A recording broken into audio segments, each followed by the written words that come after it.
All right, guys, ring, ring, ring. The Willie Taggart slogan builds on as Jaheim Bell commits to Florida State, a tight end transfer. I wouldn't even necessarily call him a tight end. He is a versatile playmaker that has 25 receptions last season for 231 yards and 2 touchdowns. That may not seem like a lot, but then you turn over to his rushing numbers. He has 73 carries for 261 yards and 3 touchdowns. The biggest reason for him leaving South Carolina was playing time, NIL opportunities. There was just a lot of factors that were going into it. He was utilized all over the field. I think his major weakness is possibly blocking, so I don't think he's a true traditional tight end. Could be a slot receiver, outside receiver, even at running back at times if you want him to be. And I think Mike Norvell is going to put him in a situation where H-back may be something that he may be looking at and exploring at to try to get those weaknesses and turn those into solid strengths. Now you're looking at a Florida State team that loves to block downfield as a receiver. I think he's going to have some of that buy-in come into play as he goes to Florida State. But I believe he'll have 2 more years of eligibility remaining, if I remember correctly. So that is something that's going to be very big for him. Coming from Valdosta, Georgia, is only an hour and a half away from Tallahassee. And it's just something to really think about there as Florida State goes. This offense is super scary good. I think they're adding more playmakers as they go. You're replacing Cam McDonald, a proven commodity at tight end, and you're not really having to prove onto those unproven commodities right now with Marquise Douglas, Brian Courtney, Jackson West. You got all those guys there. I think they can develop in their own kind of speed while Jaheim Bell takes most of the blunt work at the tight end position, as you could say. But being 6'3", 230 pounds, you have a lot of room to work with, and you got versatility in the offense that I know Jordan Travis would absolutely adore at this time of his career, especially going into his last season at Florida State.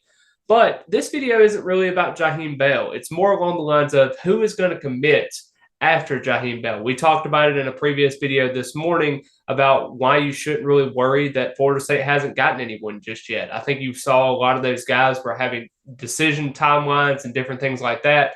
And I'm going to highlight 3 guys who I think could have the potential of being actually the next prospect. So when you look at it, you got a guy like Edwin Joseph, who I think is a 3-star athlete. He's 4-star in certain classifications, and he's from Chaminade. And, that's a high school that had just won the Florida State Championship, and now they're going to Bishop Gorman in Las Vegas, I believe, if I remember correctly, to play off against them this weekend. That might be something that Florida State fans have to take credit for, because after that game, he's more than likely probably going to decide somewhere. And the early signing period is right around the corner after that. So it's on December 21st.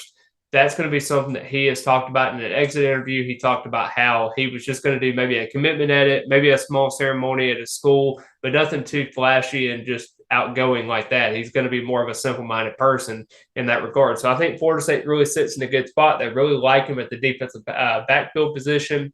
Specifically, I think I like him more at safety, but we'll see how that goes. I know he can also play wide receiver. He's talked a lot about Coach Woodson and his relationship with him. Very close to the Hakeem Williams. Like I said, very good friends with him. So we'll definitely see if the relationships pay off. But I do think if you had to pick a commit right now as a recruit, I think he would be the recruit you would pick at.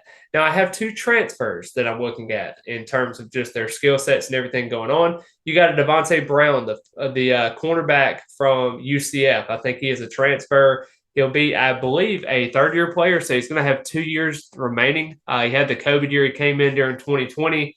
But I do think that he is a solid piece for Florida State as they look to have that consistency in the cornerback room.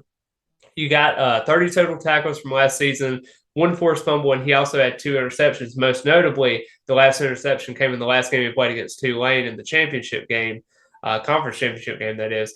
And it's just something that you really have to look to, and you have to really be aggressive as a cornerback. You have to go after guys that you really think is pretty good. In that terms, I always talk about flipping the defensive backfield room and always having options at that position, because you are running more of a 4-2-5 defensive scheme. You want to have more cornerbacks in there so you can rotate a lot of guys in there. And Marion Cooper didn't have the greatest of years. Jarian Jones improved.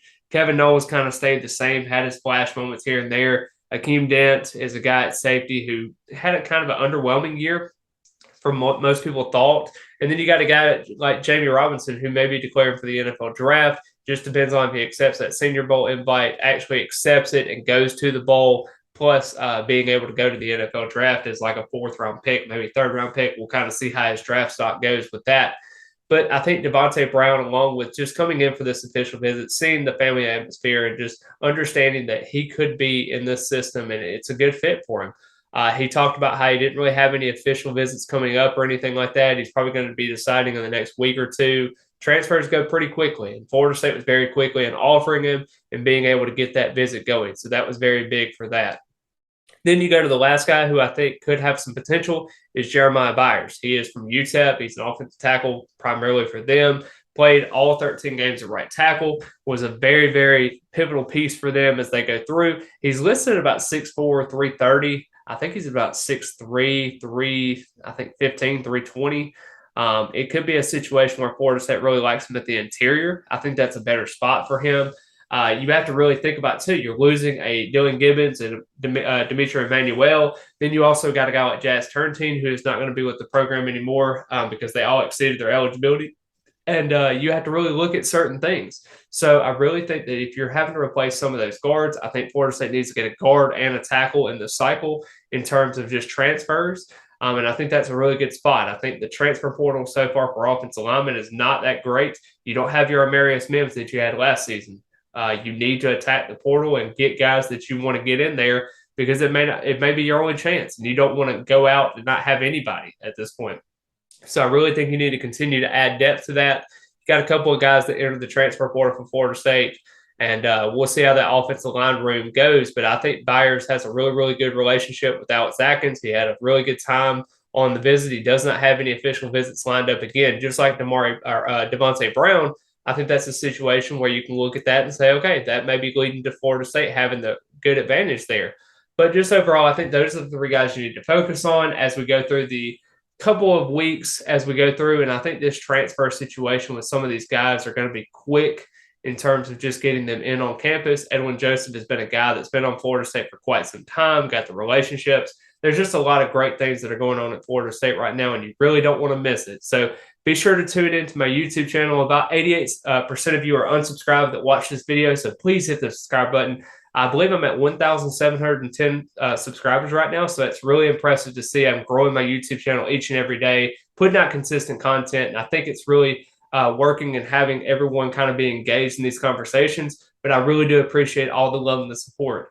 Now, if you have any other questions, feel free to DM me at my Instagram account at Norvell Central or my Twitter account at Central Norvell. And I hope you each and every one of you have a great rest of the day. And as always, go Noles.